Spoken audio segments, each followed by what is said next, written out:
Hello everyone. Special academy में आप सभी का स्वागत है। हम राकेश यादव सर की मैथमेटिक्स की बुक से मेंसुरेशन के क्वेश्चंस को कर रहे हैं। ये सीरीज का पार्ट 26 है। पार्ट 25 तक हम 500 तक के क्वेश्चंस को कवर कर चुके हैं। अगर आपने पार्ट 25 तक की वीडियोस को नहीं देखा है तो उनको देख लीजिए, उनका लिंक आपको नीचे डिस्क्रिप्शन बॉक्स में मिल जाएगा। आज पार्ट 26 में हम 501 से लेकर के 520 तक के क्वेश्चंस को कवर करेंगे।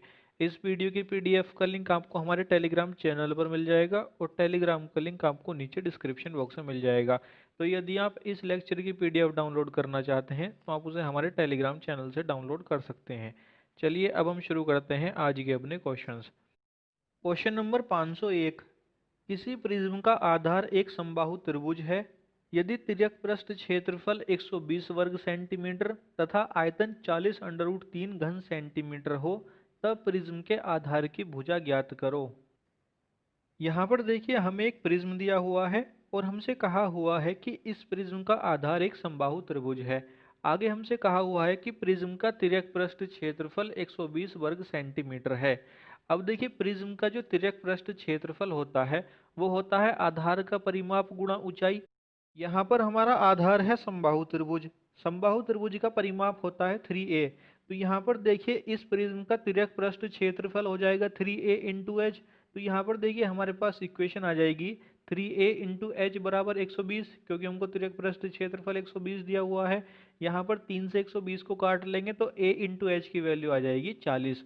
आगे देखिए हमें प्रिज्म का आयतन दिया हुआ है 40 अंडर रूट 3। हमें पता है किसी भी प्रिज्म का आयतन होता है आधार का क्षेत्रफल गुणा ऊंचाई। यहाँ पर आधार समबाहु त्रिभुज है। समबाहु त्रिभुज का क्षेत्रफल होता है √3/4 ए स्क्वायर। तो यहाँ पर देखिए हमारे पास इक्वेशन आ जाएगी √3/4 ए स्क्वायर इंटू एच बराबर 40 अंडर रूट 3। यहाँ पर √3 से √3 कट जाएगा, ए स्क्वायर इंटू एच बराबर आ जाएगा 40 गुणा 4। अब देखिए जो ए स्क्वायर है इसको हम ए इंटू ए लिख सकते हैं। तो यहाँ पर हमारे पास इक्वेशन आ जाएगी ए इंटू एच बराबर 40 गुणा 4। अब देखिए जो a इंटू एच है इसकी जगह हम 40 रख सकते हैं। ऊपर हमने वैल्यू निकाल रखी है a इंटू एच बराबर 40। तो यहाँ पर देखिए हमारे पास इक्वेशन आ जाएगी a इंटू 40 बराबर 40 गुणा 4। यहाँ पर 40 से 40 कट जाएगा तो हमारे पास समबाहु त्रिभुज की भुजा आ जाएगी 4 सेंटीमीटर। तो यहाँ पर सही हो जाएगा हमारा option number A. Question number 502। किसी प्रिज्म का आधार चतुर्भुज ए बी सी डी है। दिया गया है ए बी बराबर 9 सेंटीमीटर, बी सी बराबर 14 सेंटीमीटर, सी डी बराबर 13 सेंटीमीटर, डी ए बराबर 12 सेंटीमीटर तथा कोण डी ए बी बराबर 90 अंश है। यदि प्रिज्म का आयतन 2070 घन सेंटीमीटर हो तब प्रिज्म का तिर्यक पृष्ठ क्षेत्रफल ज्ञात करें। यहाँ पर देखिए हमें प्रिज्म का तिर्यक पृष्ठ क्षेत्रफल ज्ञात करना है। किसी भी प्रिज्म का तिर्यक पृष्ठ क्षेत्रफल होता है आधार का परिमाप गुणा ऊंचाई। अब यहाँ पर देखिए हमें चतुर्भुज की चारों भुजाएं दी हुई हैं। तो यहाँ पर हम चतुर्भुज का परिमाप तो निकाल लेंगे। जितना चतुर्भुज का परिमाप होगा वही हमारे आधार का परिमाप भी होगा। तो यहाँ पर देखिए हमारे पास आधार का परिमाप तो है, लेकिन यहाँ पर हमारे पास प्रिज्म की ऊंचाई नहीं है। तो हम क्या करते हैं, पहले प्रिज्म की ऊंचाई निकाल लेते हैं। यहाँ पर देखिए हम क्या करते हैं, एक चतुर्भुज बना लेते हैं ए बी सी डी। इस चतुर्भुज की हमें ए बी भुजा दे रखी है 9 सेंटीमीटर, बी सी भुजा दे रखी है 14 सेंटीमीटर, सी डी भुजा दे रखी है 13 सेंटीमीटर और डी ए भुजा दे रखी है 12 सेंटीमीटर। इसके अलावा कोण डी ए बी हमको दिया हुआ है 90 अंश का, तो यहाँ पर हम इसको 90 अंश का ले लेते हैं। अब यहाँ पर देखिए जो हमारा चतुर्भुज आया है, हम इस चतुर्भुज ए बी सी डी का क्षेत्रफल निकालेंगे। क्षेत्रफल किस लिए निकालेंगे, क्योंकि हमें देखिए प्रिज्म का आयतन दिया हुआ है 2070 घन सेंटीमीटर। तो यहाँ पर हम फॉर्मूला लगा देंगे आयतन का। प्रिज्म का आयतन होता है आधार का क्षेत्रफल गुणा ऊंचाई। तो यहाँ पर अगर हमारे पास आधार का क्षेत्रफल आ जाएगा, आयतन हमको दिया हुआ है, तो हमारे पास प्रिज्म की ऊंचाई आ जाएगी। तो यहाँ पर हम इस तरीके से प्रिज्म की ऊंचाई निकालेंगे। तो यहाँ पर हमें पहले इस चतुर्भुज का क्षेत्रफल निकालना है। यहाँ पर देखिए हम इसका क्षेत्रफल किस तरीके से निकालेंगे। यहाँ पर देखिए हमें कोण ए दिया हुआ है 90 अंश का। जब भी हमें कोई एक कोण 90 अंश का दिया हुआ होता है तो हम वहाँ पर कोशिश करते हैं कि हमारा कोई समकोण त्रिभुज बन जाए। यहाँ पर देखिए अगर हम बी और डी को मिला देंगे तो यहाँ पर हमारा त्रिभुज डी ए बी एक समकोण त्रिभुज बन जाएगा। तो यहाँ पर देखिए हम ये एक समकोण त्रिभुज बना लेते हैं। अब देखिए इस समकोण त्रिभुज की एक भुजा है 9 सेंटीमीटर, एक है 12 सेंटीमीटर। हमने एक ट्रिपलेट पढ़ा है 3 4 5। अब यहाँ पर देखिए 3 का 3 गुना है 9 सेंटीमीटर, 4 का 3 गुना है 12 सेंटीमीटर।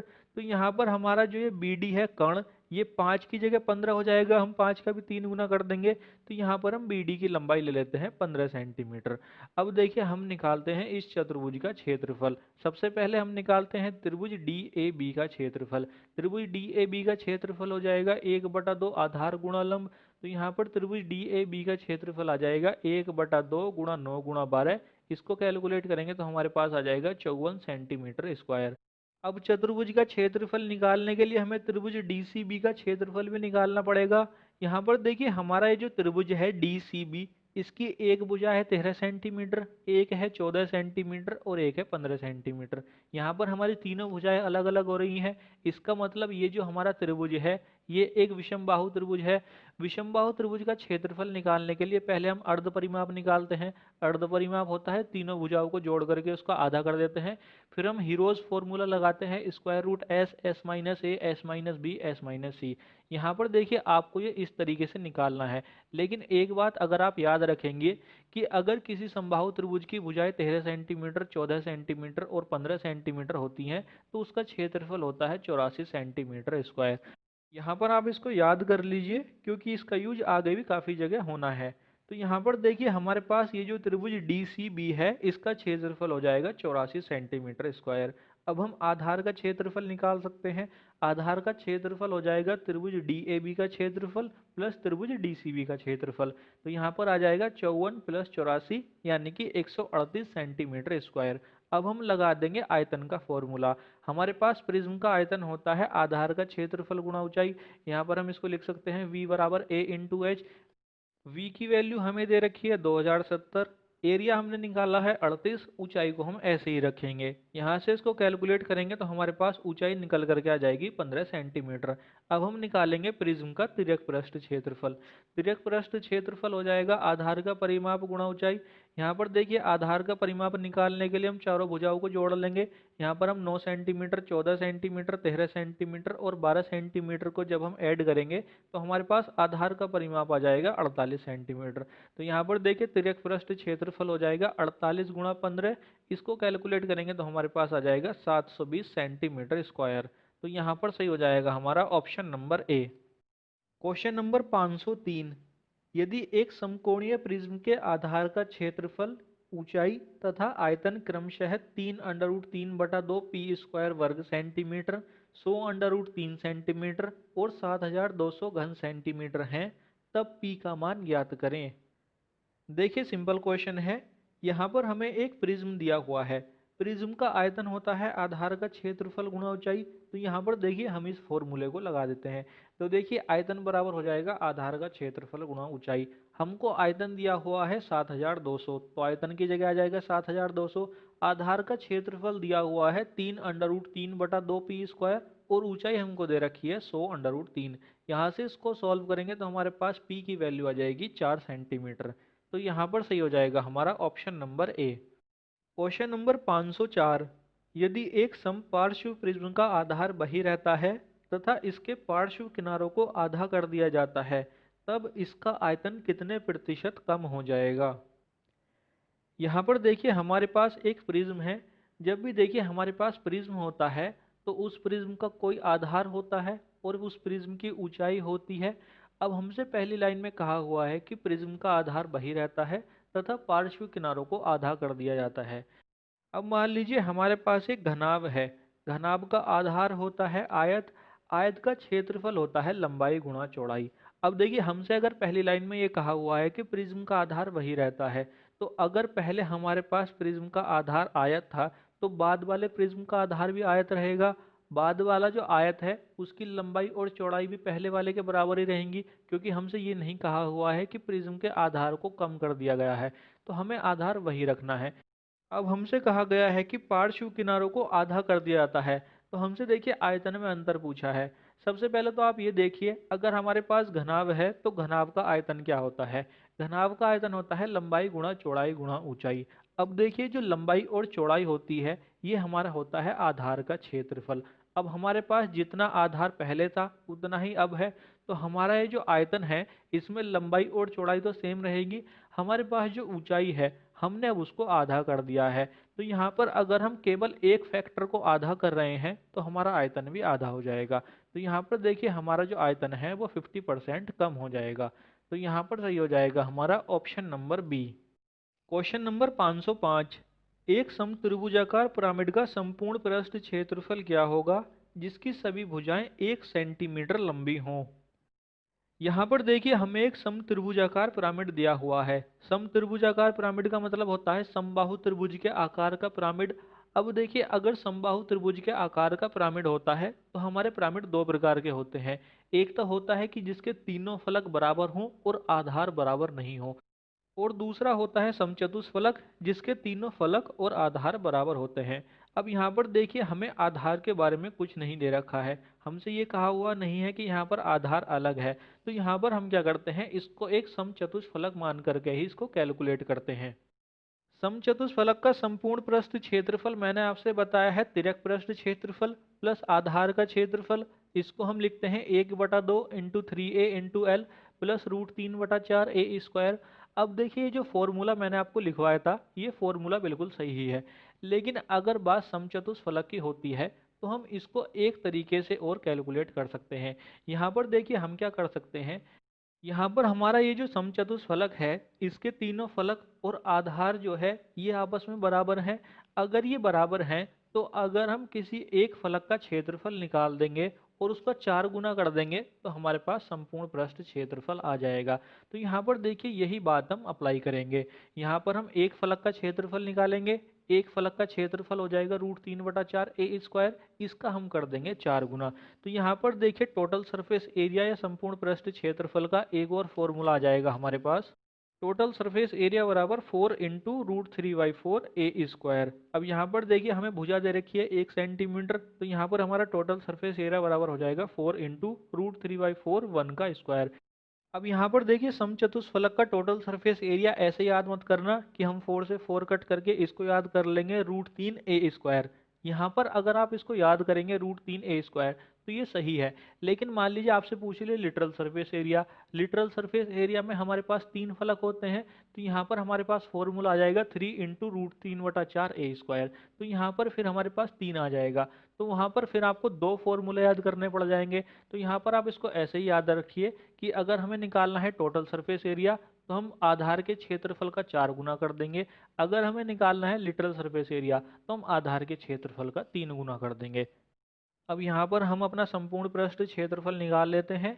यहाँ पर 4 से 4 कट जाएगा, एक का स्क्वायर एक ही हो जाएगा, तो यहाँ पर हमारे पास संपूर्ण पृष्ठ क्षेत्रफल आ जाएगा √3 सेंटीमीटर²। तो यहाँ पर सही हो जाएगा हमारा option number B. Question number 506। एक लंब पिरामिड का आधार 10 सेंटीमीटर भुजा का वर्ग है। यदि पिरामिड की ऊंचाई 12 सेंटीमीटर है तो कुल पृष्ठीय क्षेत्रफल कितना होगा। यहाँ पर देखिए हमें एक पिरामिड दिया हुआ है जिसका आधार वर्ग है। अब हमें इस पिरामिड का कुल पृष्ठीय क्षेत्रफल बताना है। अगर हम एक वर्गाकार पिरामिड के कुल पृष्ठीय क्षेत्रफल की बात करें तो वो होता है हमारे पास 1/2 into 4a into L plus A square. अब यहाँ पर देखिए हमें भुजा तो दे रखी है 10 सेंटीमीटर, हमें इसके अलावा इस पिरामिड की तिर्यक ऊंचाई भी चाहिए। तो हम क्या करते हैं, पहले यहाँ पर तिर्यक ऊंचाई निकाल लेते हैं। वर्गाकार पिरामिड की तिर्यक ऊंचाई एल स्क्वायर बराबर होती है H square plus A square बटे 4। यहाँ पर देखिए जो ए स्क्वायर बटे 4 है आप इसको a/2 का होल स्क्वायर भी लिख सकते हैं। अब यहाँ पर देखिए हमें L की वैल्यू निकालनी है, तो एल स्क्वायर तो हमारा ऐसे ही रहेगा। H की वैल्यू हमें दे रखी है 12, तो एच स्क्वायर की जगह आ जाएगा 144। A की वैल्यू दे रखी है 10, तो ए स्क्वायर की जगह आ जाएगा 100। 100 को 4 से डिवाइड करेंगे तो हमारे पास आ जाएगा 25। 144 और 25 को ऐड करेंगे तो हमारे पास एल स्क्वायर बराबर आ जाएगा 169। दोनों साइड का वर्गमूल लेंगे तो हमारे पास एल की वैल्यू आ जाएगी 13 सेंटीमीटर। अब हम वर्गाकार पिरामिड के कुल पृष्ठीय क्षेत्रफल का फॉर्मूला लगा देते हैं। तो यहाँ पर देखिए टोटल सरफेस एरिया बराबर हो जाएगा 1/2 into 4a into L plus A square. यहाँ पर वैल्यूज पुट करेंगे तो आ जाएगा 1/2, 4a की जगह आ जाएगा 40, एल की जगह आ जाएगा 13 प्लस ए स्क्वायर की जगह आ जाएगा 100। इसको जब हम सॉल्व करेंगे तो हमारे पास आ जाएगा 360 सेंटीमीटर स्क्वायर। तो यहाँ पर सही हो जाएगा हमारा option number A. Question number 507। एक लंब प्रिज्म का आधार त्रिभुजाकार है जिसकी भुजाएं 13 सेंटीमीटर, 20 सेंटीमीटर और 21 सेंटीमीटर हैं। यदि प्रिज्म का शीर्ष लंब 9 सेंटीमीटर है तो उसका आयतन कितना होगा। यहाँ पर देखिए हमारे पास एक प्रिज्म है और हमें प्रिज्म का आयतन बताना है। किसी भी प्रिज्म का आयतन होता है आधार का क्षेत्रफल गुणा ऊंचाई। अब यहाँ पर हमें ऊंचाई तो दे रखी है 9 सेंटीमीटर, लेकिन हमारे पास आधार का क्षेत्रफल नहीं है। तो हम क्या करते हैं, पहले यहाँ पर आधार का क्षेत्रफल निकाल लेते हैं। हमें देखिए यहाँ पर ये जो प्रिज्म दिया हुआ है इसका आधार दिया हुआ है त्रिभुजाकार, और इस त्रिभुज की भुजाएं दे रखी हैं 13 सेंटीमीटर, 20 सेंटीमीटर और 21 सेंटीमीटर। यहाँ पर देखिए तीनों भुजाएं अलग अलग हो रही हैं, इसका मतलब ये हमारा एक विषमबाहु त्रिभुज है। विषमबाहु त्रिभुज का क्षेत्रफल निकालने के लिए पहले हमें अर्ध परिमाप निकालना पड़ता है। तो यहाँ पर हम पहले अर्ध परिमाप निकाल लेते हैं। अर्ध परिमाप होता है तीनों भुजाओं का योग बटे 2। तो यहाँ पर अर्ध परिमाप S बराबर हो जाएगा 13 प्लस 20 प्लस 21 बटे 2। यहाँ पर हमारे पास अर्ध परिमाप आ जाएगा 27 सेंटीमीटर। अब हम लगा देंगे एरिया का फॉर्मूला। एरिया बराबर होता है square root s minus a, s minus b, s minus c. एस की वैल्यू आई है 27, तो एस की जगह आ जाएगा 27। एस माइनस ए यानी कि 27 माइनस 13। 27 में से 13 करेंगे तो हमारे पास आ जाएगा 14। एस माइनस बी, 27 में से 20 घटाएंगे तो हमारे पास आ जाएगा 7। और एस माइनस सी, 27 में से 21 घटाएंगे तो हमारे पास आ जाएगा 6। यहाँ से जब हम एरिया कैलकुलेट करेंगे तो हमारे पास आ जाएगा 126 स्क्वायर सेंटीमीटर। अब हम लगा देंगे प्रिज्म के आयतन का फॉर्मूला। प्रिज्म का आयतन B बराबर हो जाएगा एरिया इंटू हाइट। एरिया आया है 126 और हाइट हमको दे रखी है 9। इसको कैलकुलेट करेंगे तो हमारे पास वॉल्यूम आ जाएगा 1134 घन सेंटीमीटर। तो यहाँ पर सही हो जाएगा हमारा option number D. Question number 508। 10 centimetre ऊंचाई वाले प्रिज्म का आधार वर्गाकार है। प्रिज्म का कुल पृष्ठीय क्षेत्रफल 192 वर्ग सेंटीमीटर है। प्रिज्म का आयतन है। यहाँ पर देखिए हमें प्रिज्म का आयतन ज्ञात करना है। किसी भी प्रिज्म का आयतन होता है आधार का क्षेत्रफल गुणा ऊंचाई। अब यहाँ पर देखिए पहली लाइन में हमें ऊंचाई तो दे रखी है 10 सेंटीमीटर, लेकिन यहाँ पर हमारे पास प्रिज्म का आधार नहीं है। तो हम क्या करते हैं, पहले प्रिज्म के आधार का क्षेत्रफल निकालते हैं। प्रिज्म का आधार हमें दिया हुआ है वर्गाकार। वर्ग का क्षेत्रफल होता है भुजा की घात 2। तो यहाँ पर हम क्या करते हैं, पहले वर्ग की भुजा को निकाल लेते हैं। यहाँ पर देखिए हमें प्रिज्म का कुल पृष्ठीय क्षेत्रफल दिया हुआ है 192 वर्ग सेंटीमीटर। अगर हमारे पास प्रिज्म वर्गाकार है तो उसका कुल पृष्ठीय क्षेत्रफल हो जाएगा 4a into H plus 2a square, यानी कि आधार का परिमाप गुणा ऊंचाई प्लस 2 गुणा आधार का क्षेत्रफल। तो यहाँ पर देखिए अगर हम इसमें वैल्यूज पुट करेंगे, 2a स्क्वायर को हम पहले ले लेंगे, 4a इंटू एच, एच की वैल्यू हमें दे रखी है 10, तो ये हो जाएगा 40 से, तो ये आ जाएगा प्लस 40 है, ये बराबर हो जाएगा 192 के। पूरी इक्वेशन को 2 से डिवाइड कर लेंगे तो हमारे पास इक्वेशन आ जाएगी ए स्क्वायर प्लस 20a बराबर 96। अब यहाँ पर देखिए इसको सॉल्व करने के दो तरीके हैं। एक तरीका तो ये है कि आप 96 को बराबर के दूसरी साइड लाइए तो ये हो जाएगा -96। फिर आप इसकी क्वाड्रेटिक इक्वेशन बना करके इसको सॉल्व करिए। दूसरा तरीका ये है कि आप यहाँ पर a की वैल्यूज़ को पुट करके देखिए। तो यहाँ पर देखिए अगर हम a की वैल्यू को 4 रखते हैं तो a स्क्वायर हो जाएगा 16 और 20 गुणा 4 हो जाएगा 80। 16 और 80 जोड़ेंगे तो हमारे पास आ जाएगा 96। इसका मतलब यहाँ पर a की वैल्यू 4 जो है ये बिल्कुल सही है। तो यहाँ पर देखिए हमारे पास वर्ग की भुजा आ जाएगी 4 सेंटीमीटर। अब हम लगा देंगे आयतन का फॉर्मूला। किसी भी प्रिज्म का आयतन हो जाएगा आधार का क्षेत्रफल गुणा ऊंचाई। तो यहाँ पर आ जाएगा ए स्क्वायर इंटू एच। ए स्क्वायर की जगह आ जाएगा 16 और एच हमको दे रखा है 10। तो यहाँ पर आयतन आ जाएगा 160 घन सेंटीमीटर। तो यहाँ पर सही हो जाएगा हमारा option number D. Question number 509। एक लंब प्रिज्म का आधार त्रिभुजाकार है। यदि V प्रिज्म के शीर्षों की संख्या, E किनारों की संख्या और F फलकों की संख्या है तो V plus E minus F बटे 2 का मान है। यहाँ पर देखिए हमें एक प्रिज्म दिया हुआ है और हमसे कहा हुआ है कि इस प्रिज्म का आधार त्रिभुजाकार है। आगे हमसे कहा हुआ है कि V प्रिज्म के शीर्षों की संख्या है। देखिए शीर्ष वो जगह होती है जहाँ पर हमारी तीन भुजाएं आकर के मिलती हैं। तो अगर आप त्रिभुजाकार प्रिज्म में देखेंगे तो इस तरह के 3 शीर्ष आपको ऊपर की तरफ मिलेंगे और 3 शीर्ष नीचे की तरफ मिलेंगे। तो हमारे जो त्रिभुजाकार प्रिज्म में शीर्ष होते हैं वो होते हैं 6। तो यहाँ पर V की वैल्यू हो जाएगी 6। आगे E हमको दे रखी है किनारों की संख्या। तो देखिए 3 किनारे ऊपर की साइड होंगे, 3 किनारे नीचे की साइड होंगे और 3 किनारे साइडों में होंगे। तो हमारे पास E की वैल्यू हो जाएगी 9। आगे हमको F दे रखी है फलकों की संख्या। अब देखिए फलक, एक नीचे हो जाएगा आधार, एक ऊपर हो जाएगा टॉप पर, 2 फलक हो जाएंगे और 3 हो जाएंगे हमारे साइडों में। तो हमारे फलक हो जाएंगे 5। तो यहाँ पर f की वैल्यू हो जाएगी 5। अब हमसे क्वेश्चन में पूछा है v plus E minus F बटे 2 का मान। तो यहाँ पर देखिए v की जगह हम रख देंगे 6, e की जगह रख देंगे 9 और f की जगह रख देंगे 5 और इसको डिवाइड कर देंगे 2 से। यहाँ से इसको सॉल्व करेंगे तो हमारे पास वैल्यू आ जाएगी 5। तो यहाँ पर सही हो जाएगा हमारा option number C. Question number 510। एक लंब प्रिज्म का आधार ट्रिपेजियम है। ट्रिपेजियम का मतलब होता है समलंब चतुर्भुज, जिसकी दो समांतर भुजाओं की लंबाई 10 सेंटीमीटर और 6 सेंटीमीटर है और उनके बीच की दूरी 5 सेंटीमीटर है। यदि प्रिज्म की ऊंचाई 8 सेंटीमीटर है तो इसका आयतन है। यहाँ पर देखिए हमें प्रिज्म का आयतन बताना है। किसी भी प्रिज्म का आयतन हमने पढ़ा है आधार का क्षेत्रफल गुणा ऊंचाई। अब यहाँ पर देखिए हमें प्रिज्म की ऊंचाई तो दे रखी है 8 सेंटीमीटर। हमें यहाँ पर पहले प्रिज्म के आधार का क्षेत्रफल निकालना है। यहाँ पर हमें प्रिज्म का आधार दे रखा है समलंब चतुर्भुज। समलंब चतुर्भुज का क्षेत्रफल होता है 1/2 समांतर भुजाओं का योग गुणा उनके बीच की दूरी। तो यहाँ पर देखिए एरिया बराबर हो जाएगा 1/2 समांतर भुजाओं के योग की जगह आ जाएगा 10 + 6 और उनके बीच की दूरी आ जाएगी गुणा 5। यहाँ से इसको सॉल्व करेंगे तो हमारे पास एरिया आ जाएगा 40। अब देखिए हमारे पास प्रिज्म का आयतन V बराबर होता है एरिया इंटू एच। एरिया हमारे पास आया है 40 और एच हमको दे रखा है 8 सेंटीमीटर। यहाँ से इसको सॉल्व करेंगे तो हमारे पास वॉल्यूम आ जाएगा 320 घन सेंटीमीटर।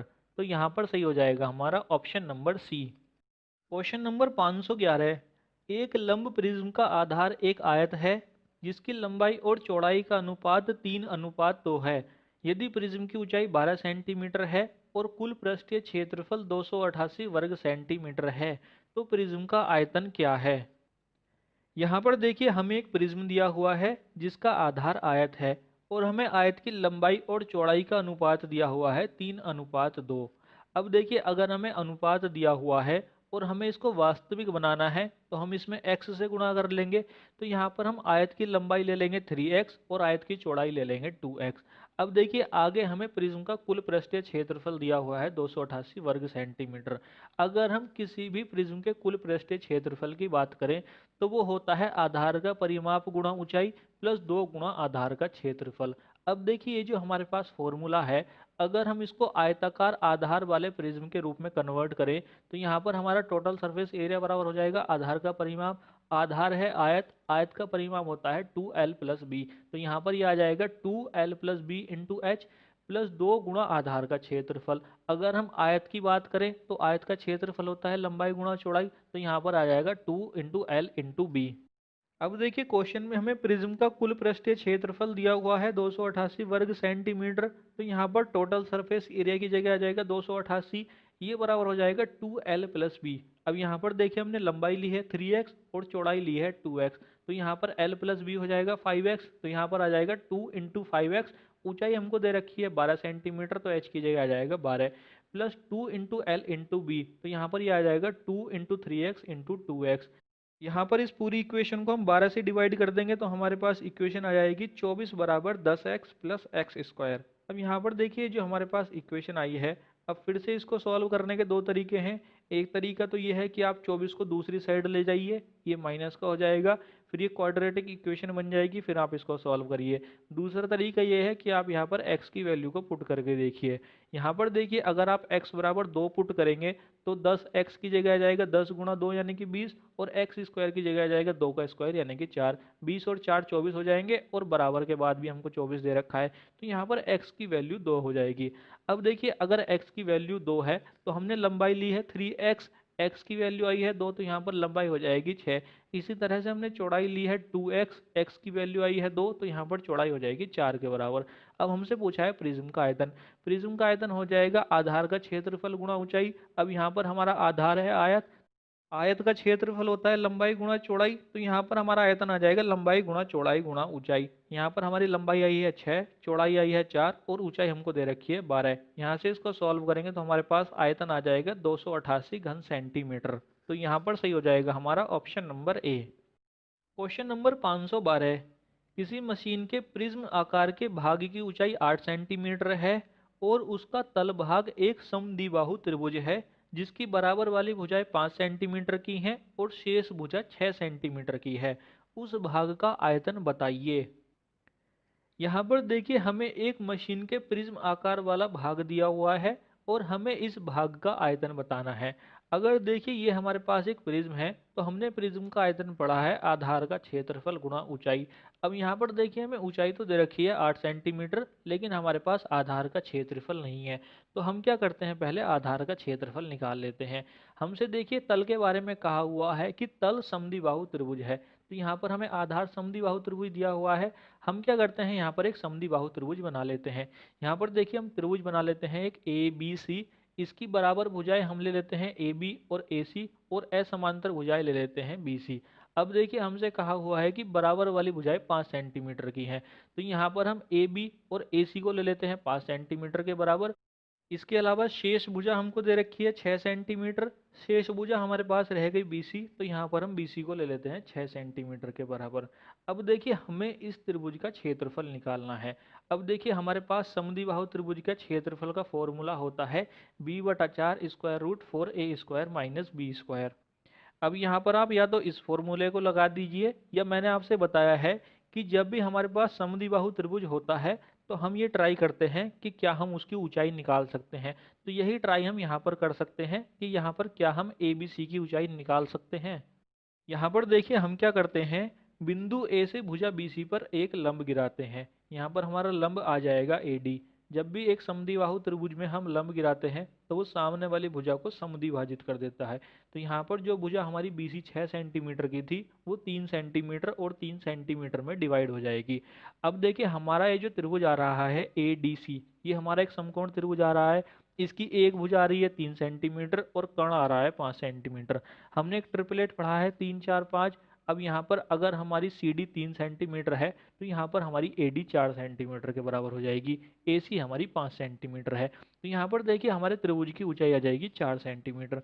अब अगर हमारे पास ऊंचाई आ चुकी है, तो हम इस त्रिभुज का क्षेत्रफल निकाल सकते हैं।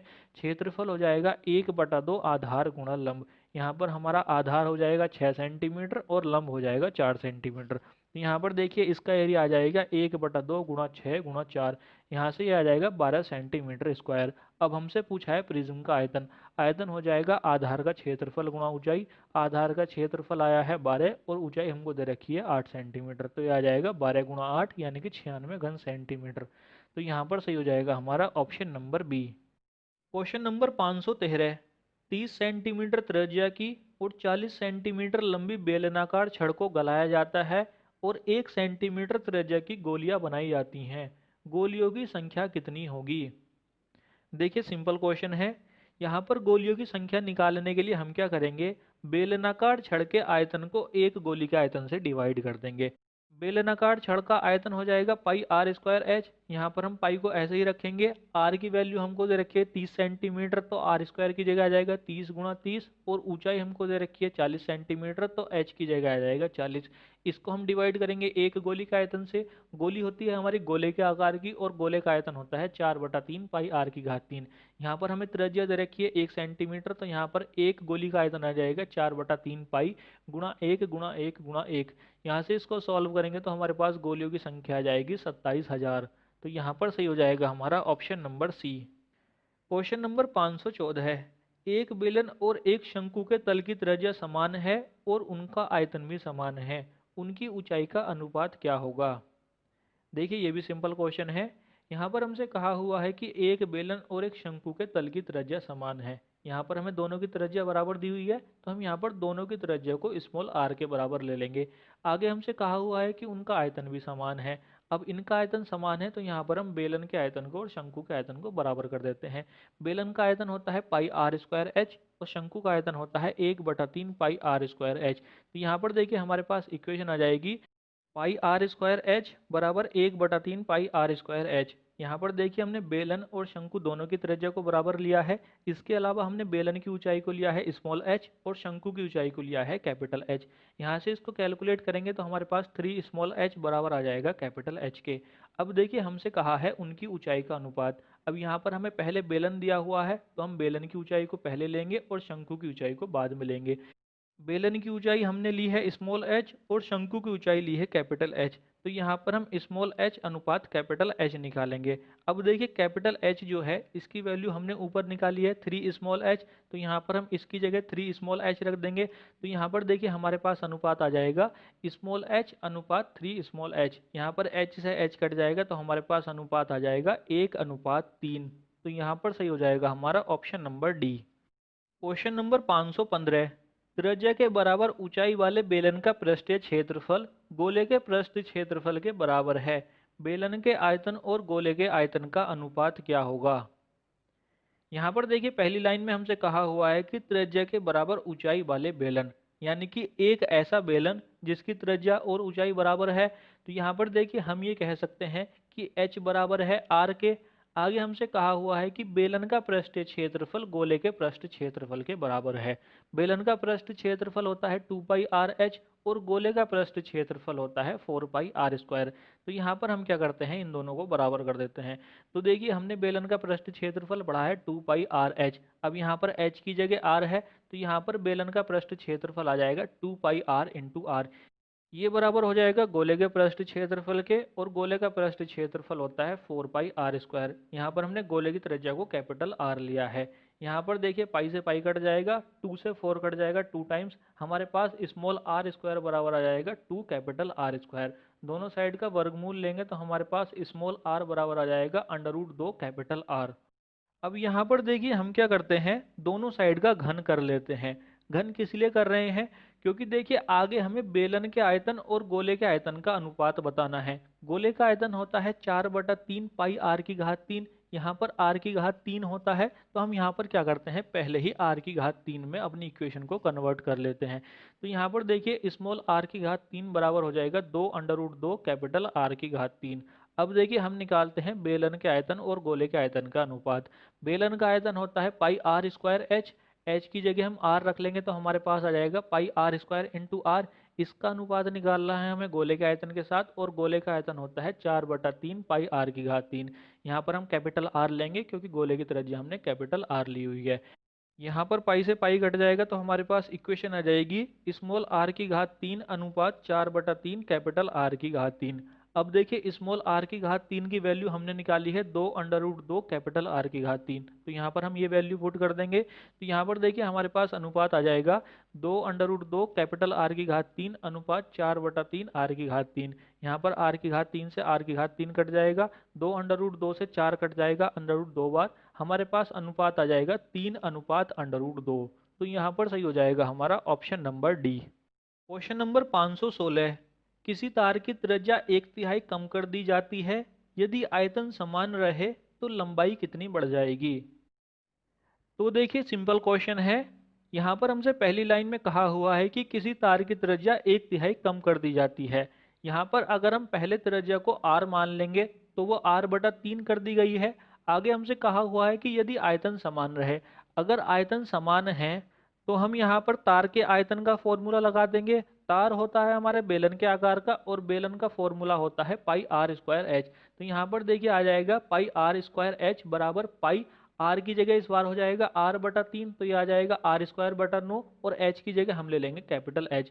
यहाँ से अगर हम कैपिटल H की वैल्यू निकालेंगे तो वो आ जाएगा 9 स्मॉल h, यानी कि हमारी जो लंबाई है वो 9 गुना बढ़ जाएगी।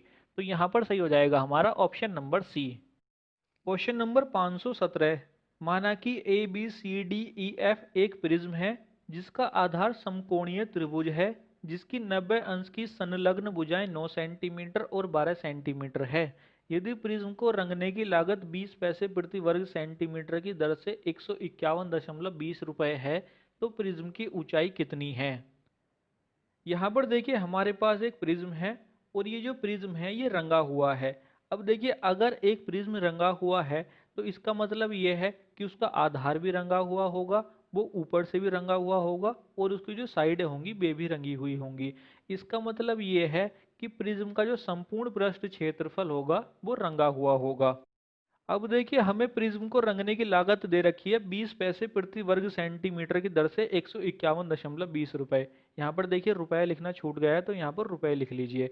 अब यहाँ पर देखिए अगर हमें कुल लागत 151.20 रुपये दे रखी है और 1 वर्ग सेंटीमीटर की लागत 20 पैसे है, तो यहाँ पर हम टोटल सरफेस एरिया निकाल सकते हैं। टोटल सरफेस एरिया निकालने के लिए हम 151.20 रुपए को डिवाइड कर देंगे 20 पैसे से। अब यहाँ पर देखिए ये जो 151.20 रुपए हैं ये रुपए में है, और जब हम इसको डिवाइड कर रहे हैं तो वो 20 पैसे हैं। तो यहाँ पर हम क्या करते हैं, 151.20 रुपए को पैसे में कन्वर्ट कर लेते हैं। रुपए को पैसे में कन्वर्ट करने के लिए हम 100 से गुणा करते हैं। तो यहाँ पर देखिए 151.20 रुपए बराबर हो जाएंगे 151.20 गुणा 100 पैसे। तो यहाँ पर देखिए टोटल सरफेस एरिया बराबर हो जाएगा 151.20 गुणा 100 डिवाइड बाई 20। यहाँ से इसको कैलकुलेट करेंगे तो हमारे पास टोटल सरफेस एरिया बराबर आ जाएगा 756 सेंटीमीटर स्क्वायर। अब देखिए अगर हम किसी भी प्रिज्म के संपूर्ण पृष्ठ क्षेत्रफल की बात करें तो वो होता है आधार का परिमाप गुणा ऊंचाई प्लस 2 गुणा आधार का क्षेत्रफल। अब यहाँ पर देखिए टोटल सरफेस एरिया की जगह आ जाएगा 756, ये बराबर हो जाएगा परिमाप। अब देखिए हम परिमाप को देखते हैं। यहाँ पर हमें जो आधार दिया हुआ है वो एक समकोण त्रिभुज दिया हुआ है जिसकी 90 अंश की भुजाएं हमें दे रखी है 9 सेंटीमीटर और 12 सेंटीमीटर। अब देखिए अगर हमारे पास 90 अंश की संलग्न भुजाएं 9 और 12 हैं तो यहाँ पर हमारा कर्ण हो जाएगा 15 सेंटीमीटर के बराबर, क्योंकि यहाँ पर हमारा फिर से ट्रिपलेट 3 4 5 का 3 गुना हो रहा है। 3 का 3 गुना हो जाएगा 9 सेंटीमीटर, 4 का 3 गुना हो जाएगा 12 सेंटीमीटर, तो 5 का 3 गुना हो जाएगा 15 सेंटीमीटर। तो यहाँ पर देखिए हमारे पास त्रिभुज की तीनों भुजाएं आ जाएंगी 9 सेंटीमीटर, 12 सेंटीमीटर और 15 सेंटीमीटर। 9 12 15 को ऐड करेंगे तो हमारे पास परिमाप आ जाएगा 36 सेंटीमीटर। तो यहाँ पर हम परिमाप की जगह रख देंगे 36, गुणा ऊंचाई को हम ऐसे ही लेंगे तो ऊंचाई की जगह आ जाएगा h। इसमें हमें ऐड करना है 2 गुणा आधार का क्षेत्रफल, 2 को हम ऐसे ही रखेंगे। यहाँ पर देखिए हमारा आधार है समकोण त्रिभुज, समकोण त्रिभुज का क्षेत्रफल होता है 1/2 आधार गुणा लंब। यहाँ पर हमारी 90 अंश की संलग्न भुजाएं 9 सेंटीमीटर और 12 सेंटीमीटर हैं, तो यहाँ पर इनमें से कोई एक लंब है और कोई एक आधार है। यहाँ पर हमें इन दोनों की ही गुणा करनी है। तो यहाँ पर देखिए आधार का क्षेत्रफल आ जाएगा 1/2 गुणा 9 गुणा 12। यहाँ से इक्वेशन को सिंपलीफाई करेंगे तो हमारे पास इक्वेशन आ जाएगी 756 बराबर 36h प्लस 108। 108 दूसरी साइड जाकर के 756 में से घट जाएगा तो हमारे पास 36h बराबर आ जाएगा 648। 648 को 36 से डिवाइड करेंगे तो हमारे पास h की वैल्यू आ जाएगी 18 सेंटीमीटर। तो यहाँ पर सही हो जाएगा हमारा option number C. Question number 518, यदि किसी वर्ग का क्षेत्रफल उसके वर्ग के आकार को बरकरार रखते हुए 44% बढ़ा दिया जाए तो प्रत्येक भुजा कितने प्रतिशत बढ़ जाएगी। यहाँ पर देखिए हमसे पहली लाइन में कहा हुआ है कि यदि किसी वर्ग का क्षेत्रफल उसके वर्ग के आकार को बरकरार रखते हुए 44% बढ़ा दिया जाए। इसका मतलब ये है कि अगर हमारे पास पहले एक वर्ग है और अगर हम उस वर्ग का क्षेत्रफल 44% बढ़ाते हैं तो एरिया बढ़ाने के बाद जो हमारे पास आकृति आती है वो भी वर्ग ही आनी चाहिए। यहाँ पर देखिए इस क्वेश्चन को सॉल्व करने के लिए हम a plus B plus A B divide by 100 वाला फॉर्मूला लगा देते हैं। तो यहाँ पर देखिए हमारी इक्वेशन आ जाएगी a plus B plus A B divide by 100 बराबर टोटल इम्पैक्ट। अब यहाँ पर देखिए a और b जो होती हैं ये हमारी भुजाएं होती हैं। अब यहाँ पर हमारी जो भुजाएं हैं ये वर्ग की भुजाएं हैं, वर्ग की दोनों भुजाएं बराबर होती हैं, तो यहाँ पर हम b की जगह भी a पुट कर देते हैं। तो यहाँ पर देखिए हमारी इक्वेशन आ जाएगी a plus A into 8 divide by 100 बराबर टोटल इम्पैक्ट की जगह आ जाएगा 44%। परसेंट को हम हटा देते हैं क्योंकि हम उसको आखिरी में लिख लेंगे। यहाँ पर देखिए हम एलसीएम ले लेंगे तो हमारे पास आ जाएगा a प्लस ए हो जाएगा 2a, हमने एलसीएम लिया है तो 2a में 100 की गुणा हो जाएगी तो हमारे पास आ जाएगा 200a प्लस ए स्क्वायर बराबर 44। 100 की 44 में गुणा हो जाएगी तो हमारे पास इक्वेशन आ जाएगी ए स्क्वायर प्लस 200a बराबर 4400। अब यहाँ पर देखिए हम इस इक्वेशन को फिर से दो तरीके से सॉल्व कर सकते हैं।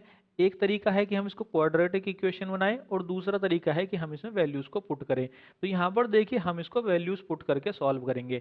यहाँ पर देखिए बराबर के बाद है 4400, 4400 में बाद में 2 जीरो आ रहे हैं।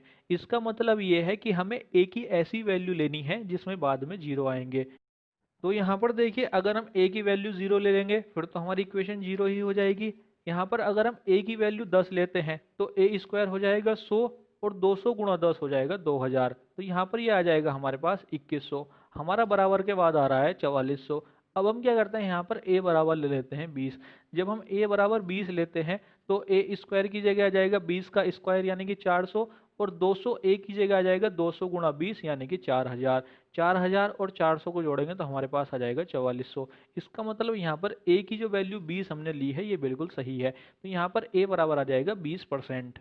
ये तो है देखिए इस क्वेश्चन को सॉल्व करने का बेसिक मेथड। आप यहाँ पर क्या करिए, जो हमें ऑप्शन दिए हुए हैं आप ऑप्शन की हेल्प से इस क्वेश्चन को सॉल्व करिए। देखिए हमने जो इक्वेशन पढ़ी है a plus B plus A B divide by 100, यहाँ पर आप क्या करिए a बराबर 20% पुट करिए। अगर आप a बराबर 20% पुट करेंगे तो b बराबर 20 हो जाएगा, क्योंकि हमें वर्ग दिया हुआ है और वर्ग में a और b की वैल्यू दोनों बराबर होती हैं।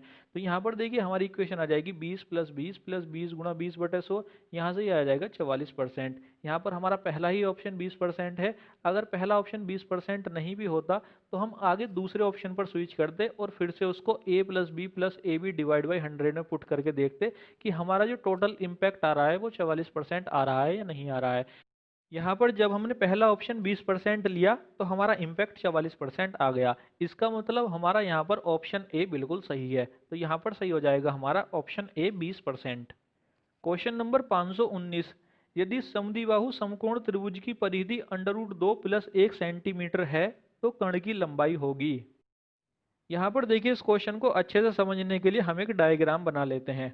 हम यहाँ पर एक समकोण त्रिभुज बना लेते हैं ए बी सी। अब देखिए हमसे क्वेश्चन में कहा हुआ है कि ये एक समद्विबाहु समकोण त्रिभुज है। समद्विबाहु यानी कि जिसकी दो भुजाएं बराबर है। अब हमें पता है समकोण त्रिभुज में कर्ण सबसे बड़ी भुजा होती है, तो यहाँ पर हमारा आधार और लंब बराबर हो जाएंगे। तो यहाँ पर अगर हम ए बी को ए के बराबर ले लेंगे तो यहाँ पर बी सी भी ए के बराबर हो जाएगी। अब देखिए अगर हम यहाँ पर पाइथागोरस फिर में लगा देंगे तो हमारे पास कर्ण की लंबाई आ जाएगी a√2 के बराबर। अब देखिए हमें त्रिभुज की परिधि या परिमाप दी हुई है √2 प्लस 1 सेंटीमीटर के बराबर, और हमें कर्ण की लंबाई बतानी है। तो यहाँ पर देखिए हम क्या करते हैं, इन दोनों में अनुपात लेकर के चलते हैं। तो यहाँ पर हम परिमाप और कर्ण में अनुपात लेकर के चलते हैं। परिमाप होता है तीनों भुजाओं का योग, तो यहाँ पर परिमाप हो जाएगा a प्लस a√2, तो यहाँ पर आ जाएगा 2a प्लस √2a। अनुपात कर्ण, कर्ण हमको दे रखा है a√2, यहाँ पर आप इसको √2a लिखिए, एक ही बात है। अब देखिए परिमाप में हम √2a कॉमन ले लेंगे तो हमारे पास आ जाएगा √2a ब्रैकेट √2 प्लस 1, और कर्ण हमारे पास √2a है ही। यहाँ पर √2a से √2a कट जाएगा तो हमारे पास आ जाएगा √2 प्लस 1 अनुपात 1। अब देखिए यहाँ पर इसका ये मतलब हुआ कि अगर हमारा परिमाप √2 प्लस 1 हुआ तो हमारा कर्ण 1 के बराबर हो जाएगा। अब हमें क्वेश्चन में परिमाप दे रखा है √2 प्लस 1 सेंटीमीटर, और हमारा परिमाप भी √2 प्लस 1 आ रहा है। तो यहाँ पर अगर हमारा परिमाप √2 प्लस 1 सेंटीमीटर है तो हमारा कर्ण 1 सेंटीमीटर के बराबर हो जाएगा। तो यहाँ पर सही हो जाएगा हमारा option number D. Question number 520, एक गोला दो भिन्न घनों को क्रम से बाहर और अंदर से स्पर्श करता है, इन घनों के आयतन का अनुपात ज्ञात करें। यहाँ पर देखिए इस क्वेश्चन को समझने के लिए भी हम एक डायग्राम बना लेते हैं। हमें क्वेश्चन में एक गोला दिया हुआ है तो हम यहाँ पर एक गोला बना लेते हैं। अब हमसे कहा हुआ है कि ये जो गोला है ये दो भिन्न घनों को क्रम से बाहर एवं अंदर से स्पर्श करता है। यहाँ पर देखिए पहले वाले घन को ये बाहर से स्पर्श कर रहा है। अगर गोला बाहर से स्पर्श कर रहा है इसका मतलब घन इसके अंदर होगा, तो यहाँ पर हम इसके अंदर एक घन बना लेते हैं। तो देखिए यहाँ पर हमारा घन इस तरीके से आ जाएगा। अब देखिए हम क्या करते हैं, इस घन का अगर विकर्ण मिला देंगे तो हमारा विकर्ण इस तरीके से आ जाएगा। अब देखिए ये इस घन का तो विकर्ण है, लेकिन हमारा जो गोला है उसका यह व्यास हो रहा है। तो यहाँ पर हम ये कह सकते हैं कि हमारे घन का विकर्ण गोले के व्यास के बराबर है। घन का विकर्ण होता है √3a और गोले का व्यास होता है 2r। तो यहाँ पर √3a बराबर हो जाएगा 2r के। यहाँ से अगर हम a की वैल्यू निकालेंगे तो a की वैल्यू आ जाएगी 2/√3r। अब देखिए हमें क्वेश्चन में एक दूसरा घन दिया हुआ है जिसे गोला अंदर की तरफ से स्पर्श कर रहा है। अगर गोला अंदर की तरफ से स्पर्श कर रहा है तो घन बाहर की तरफ हो जाएगा। तो यहाँ पर देखिए हमारा घन इस तरीके से आ जाएगा। अब देखिए अगर हम यहाँ पर घन की भुजा को खींचे तो हमारी घन की भुजा इस तरीके से आ जाएगी। अब यहाँ पर देखिए घन की जो भुजा है वो गोले के व्यास के बराबर हो रही है, तो यहाँ पर हम फिर से इन दोनों को बराबर कर देंगे। घन की भुजा को हम ले लेते हैं इस बार कैपिटल ए, और गोले का व्यास है 2r के बराबर। तो यहाँ पर कैपिटल ए बराबर हो जाएगा 2r के। अब हमें बताना है घनों के आयतन का अनुपात। यहाँ पर देखिए इस बात का ध्यान रखना कि हमें पहले कौन से घन का आयतन लेना है और बाद में कौन से घन का आयतन लेना है। हमें यहाँ पर पहले उस घन का आयतन लेना है जिसे गोला बाहर से स्पर्श कर रहा है। जिसे गोला बाहर से स्पर्श कर रहा है वो घन हमारा गोले के अंदर बन रहा है। जो घन हमारा गोले के अंदर बन रहा था उसकी भुजा स्मॉल a हमने ली थी। बाद में हमें लेना है दूसरे घन का आयतन दूसरा घन वो है जिसे गोला अंदर की तरफ से स्पर्श कर रहा था, दूसरा गोला जिसे अंदर की तरफ से स्पर्श कर रहा था, उस घन की भुजा हमने ली है कैपिटल ए। तो यहाँ पर देखिए हमें जो अनुपात बताना है वो स्मॉल ए की घात 3 अनुपात कैपिटल ए की घात 3 बताना है। अब देखिए स्मॉल ए की वैल्यू आई है 2/√3r, तो यहाँ पर इसका जब हम घन करेंगे तो हमारे पास आ जाएगा 8/3√3 स्मॉल आर की घात 3। अनुपात के बाद है कैपिटल ए की घात 3, कैपिटल ए की वैल्यू है 2 स्मॉल आर, 2 स्मॉल आर का जब हम घन करेंगे तो हमारे पास आ जाएगा 8 स्मॉल आर की पावर 3। यहाँ पर 8 आर की पावर 3 से 8 आर की पावर 3 कट जाएगा, हमारे पास अनुपात आ जाएगा 1:3/3। तो यहाँ पर सही हो जाएगा हमारा ऑप्शन नंबर ए। तो आज की वीडियो के लिए बस इतना ही। अगर आज की ये वीडियो आपको पसंद आई हो तो इसे लाइक कीजिए, नहीं पसंद आई तो इसे डिसलाइक कीजिए, और डिसलाइक क्यों की है नीचे कमेंट सेक्शन में ज़रूर बता दीजिएगा। इस वीडियो की पीडीएफ का लिंक आपको हमारे टेलीग्राम चैनल पर मिल जाएगा, और टेलीग्राम का लिंक आपको नीचे डिस्क्रिप्शन बॉक्स में मिल जाएगा। तो यदि आप इस लेक्चर की पीडीएफ डाउनलोड करना चाहते हैं तो आप उसे हमारे टेलीग्राम चैनल से डाउनलोड कर सकते हैं। जय हिंद, जय भारत।